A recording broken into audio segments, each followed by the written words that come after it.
जब पृथ्वी बेडौल थी, जब अंधकार था, परमेश्वर ने अपने वचन को भेजा। जब पृथ्वी पाप में डूबी हुई थी, बीमारियों में थी, तो परमेश्वर ने अपने वचन को भेजा जो देह धर कर आया।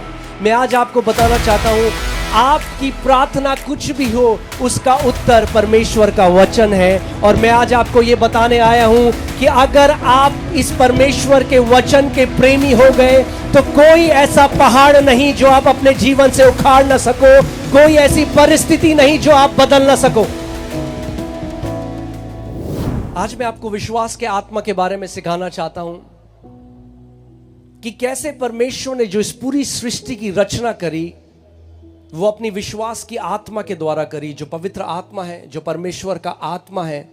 उसका वचन कहता है कि आदि में परमेश्वर ने आकाश और पृथ्वी की रचना करी। पृथ्वी बेडौल थी, सुनसान थी, और परमेश्वर का आत्मा गहरे जल के ऊपर मंडराता था। कितनी देर तक मंडराता था हमें नहीं पता, एक दिन या एक हफ्ता या एक महीना या 10 साल या 1000 साल, हमें नहीं पता। परमेश्वर का आत्मा जो पृथ्वी बेडौल थी, सुनसान थी, उसके ऊपर मंडरा रहा था, मगर कुछ बदलाव नहीं था जब तक परमेश्वर ने अपने मुंह को खोलकर अपने वचनों को रिलीज नहीं किया, अपने वचनों को भेजा नहीं। और परमेश्वर ने कहा उजियाला हो, और उजियाला हो गया। आज कितने सारे लोग इस बात को नहीं जानते कि परमेश्वर ने उनको कितनी महान सामर्थ दी है। वो नहीं जानते कि वो परमेश्वर की कितनी सुंदर सृष्टि है। उसका वचन कहता है, मेरी प्रजा मेरे ज्ञान न होने के कारण नाश हो गई है। उसकी प्रजा इसलिए नाश नहीं हुई क्योंकि शैतान बहुत शक्तिशाली है। उसकी प्रजा इसलिए नाश नहीं हुई क्योंकि हम कई बारी मुसीबतों से घिर जाते हैं। उसका वचन कहता है क्योंकि मेरे लोगों को मेरा ज्ञान नहीं है।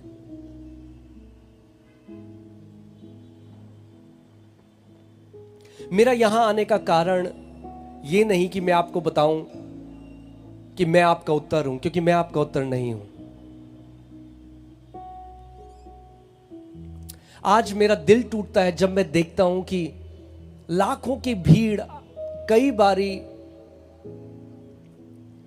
किसी मैन ऑफ गॉड के पीछे भागती है, मगर हर एक मैन ऑफ गॉड का या हर एक परमेश्वर के दास का काम एक ही है कि हम आपको परमेश्वर के वचन की तरफ ले जाएं, क्योंकि आपके जीवन के सवाल का हर एक उत्तर परमेश्वर का वचन है। आमीन। ये परमेश्वर का वचन, बाइबल बताती है आदि में वचन था, जब कुछ नहीं था, जब सूरज चांद सितारे, ये ग्रह, जब ये पहाड़, जब नदियां, जब कुछ नहीं थी, तो आदि में वचन था। और वो वचन परमेश्वर के साथ था, और वचन ही परमेश्वर था। और फिर बाइबल हमें बताती है कि ये वचन देहधारी हुआ और मनुष्यों के बीच में इसने डेरा किया, और हमने उसकी ऐसे महिमा देखी जैसे परमेश्वर के इकलौते की। जब पृथ्वी बेडौल थी, जब अंधकार था, तो परमेश्वर ने अपने वचन को भेजा।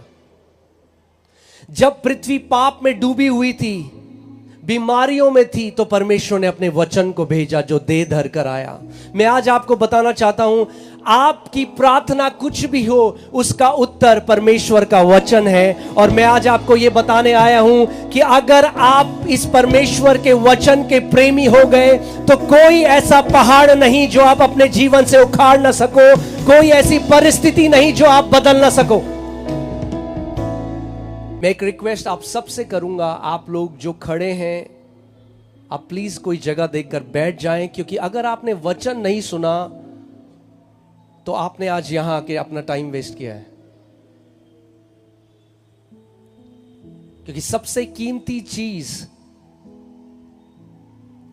परमेश्वर के साथ इन सालों में चलते हुए मैंने एक बात को जाना कि मेरा धन वो नहीं जो मेरे बैंक अकाउंट में है, मेरा धन वो नहीं जो मेरा घर है, मनुष्य का धन वो नहीं। अगर आप मसीह हैं, आपका असली धन वो वचन है जो आपके हृदय में बोया गया है। वो आपका असली धन है, क्योंकि वो आपसे कोई चुरा नहीं सकता।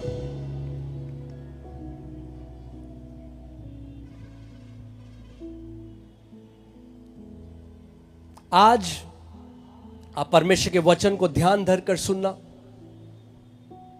उस विश्वास की आत्मा के इंपार्टेशन को आप लेकर जाना। और मैं ये आपको आश्वासन देता हूं, एक अश्योरेंस देता हूं कि अगर आप परमेश्वर के विश्वास में परिपक्व हो गए तो आप ऐसा ट्रांसफॉर्मेशन अपने जीवन में देखोगे जो आपने इतने सालों में नहीं देखा। क्योंकि विश्वास का आत्मा चेंज लेके आता है। The spirit of faith brings change, brings transformation.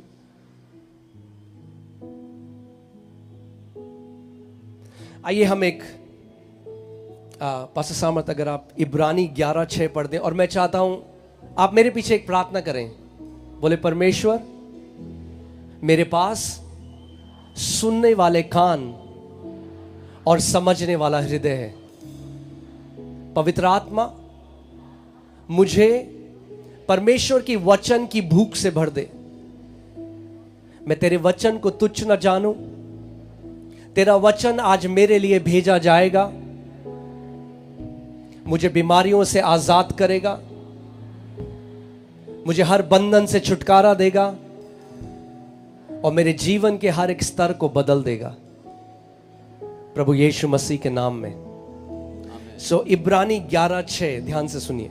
और विश्वास बिना उसे प्रसन्न करना अनहोना है, क्योंकि परमेश्वर के पास आने वाले को विश्वास करना चाहिए कि वह है और अपने खोजने वाले को प्रतिफल देता है।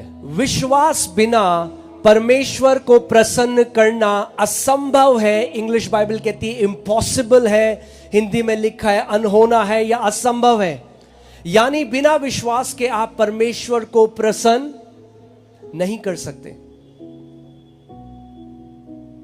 बाइबल ये नहीं कहती कि बिना विश्वास के परमेश्वर को प्रसन्न करना मुश्किल है। परमेश्वर का वचन कहता है कि बिना विश्वास के परमेश्वर को प्रसन्न करना असंभव है। कई बार हम सोचते हैं कि हमारे उपवास से परमेश्वर प्रसन्न होता है, या हमारे देने से परमेश्वर प्रसन्न होता है, या हमारे इन सब कामों से परमेश्वर प्रसन्न होता है। आप जानते हैं, आप ये सब काम रीति रिवाज की तरह कर सकते हैं बिना विश्वास मिलाकर। और अगर आप ये सारे काम बिना विश्वास के करते हैं तो वो रीति रिवाज है, और परमेश्वर रीति रिवाजों से खुश नहीं। क्योंकि सदूसी और फरीसी भी हफ्ते में 3 बारी उपवास करते थे। बाइबल बताती है वो जीरे और पुदीने का भी दशवांश देते थे, मगर परमेश्वर उनसे प्रसन्न नहीं था, क्योंकि वो विश्वास नहीं करते थे।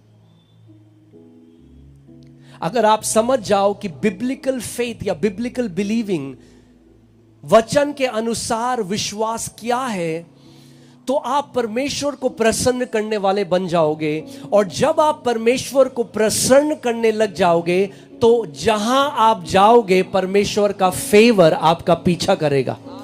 दाऊद कहता है, करुणा और भलाई मेरे जीवन के सदा सर्वदा पीछे चलती रहेगी। Goodness and mercy shall follow me all the days of my life. कितने लोग चाहते हैं कि परमेश्वर की करुणा और भलाई आपके पीछे पीछे चले? आप सोच सकते हो आपका जीवन कैसा है अगर जहां कहीं आप जाते हो, यानी आप करुणा और भलाई नहीं ढूंढते, करुणा और भलाई आपको ढूंढेगी। आप नागपुर में हो तो करुणा और भलाई आपके पीछे नागपुर में है। आप मुंबई जाओगे तो करुणा और भलाई आपके साथ मुंबई चली जाएगी। क्योंकि दाऊद इस बात को जान गया था, और आज मैं आपको वो सिखाना चाहता हूं। आप जानते हैं, जब मैंने उद्धार पाया और मैं परमेश्वर के भवन में गया, मैंने देखा कि बहुत कम लोग हैं जो उसकी जय में चल रहे हैं, जो परमेश्वर, जो प्रभु यीशु मसीह ने हमारे लिए जय खरीदी, उस पर बहुत कम लोग चल रहे हैं। और ज्यादातर लोग निराशा में, डिप्रेशन में, बीमारियों में, गरीबी में, उस पर बहुत कम लोग चल रहे हैं। और ज्यादातर लोग निराशा में, डिप्रेशन में, बीमारियों में, गरीबी में, उसमें है। और मैंने परमेश्वर से पूछा, प्रभु ऐसा क्यों है? क्यों बहुत कम लोग तेरी जय में चल रहे हैं? और मैंने आपको अभी बताया कि आपका सवाल कुछ भी हो, उसका उत्तर आपको उसके वचन में मिलेगा, गूगल में नहीं, परमेश्वर के वचन में। आमीन। सो प्रभु यीशु मसीह ने मुझे मरकुस 4 से वो उत्तर दिया, उसका आत्मा। आप जानते हैं हमारा परमेश्वर बोलने वाला परमेश्वर है, कितने लोग जानते हैं? यूहन्ना 10:27 में प्रभु यीशु मसीह ने कहा, मेरी भेड़ें मेरा शब्द सुनती हैं। अगर आप प्रभु यीशु मसीह की भेड़ हो तो आप उसका वचन, उसका शब्द सुन सकते हो।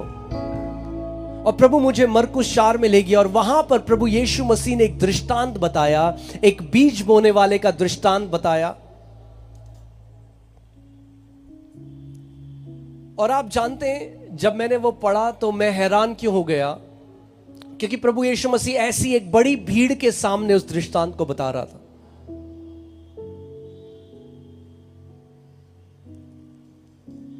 मगर उस भीड़ में से कोई भी व्यक्ति यीशु के पास आकर ये नहीं पूछा कि इसका मतलब क्या है। केवल चेले उसके पास वापस आए, क्योंकि भीड़ केवल चंगाई के लिए या केवल चमत्कार की रोटी खाने के लिए आया था। और वो गलत नहीं है, मुझे ध्यान से सुनिएगा। आज भी प्रभु यीशु मसीह हजारों लोगों को चंगा करेगा यहाँ पे, क्योंकि ये उसका हृदय है, क्योंकि वो यहोवा राफा है, हमारा परमेश्वर चंगा करने वाला परमेश्वर है। वो बदलता नहीं है। इब्रानी 13:8 में लिखा है, प्रभु यीशु मसीह कल, आज और युगन युग एक सा है। वो बदलने वाला नहीं है। वो चंगा करने वाला था, वो चंगा करने वाला है, और वो चंगा करने वाला सदा रहेगा। आमीन। मगर अगर आप एक जयवंत जीवन जीना चाहते हैं, अगर आप अंत तक एक विक्टोरियस, एक जयवंत जीवन जीना चाहते हैं, तो आप किसी और के बोरोड फेथ में या मांगे हुए विश्वास में आप वो नहीं कर सकते। आपको एक डिसीजन लेना पड़ेगा कि मैं स्वयं अपने विश्वास को डेवलप करूंगा, अपने विश्वास को बढ़ाऊंगा।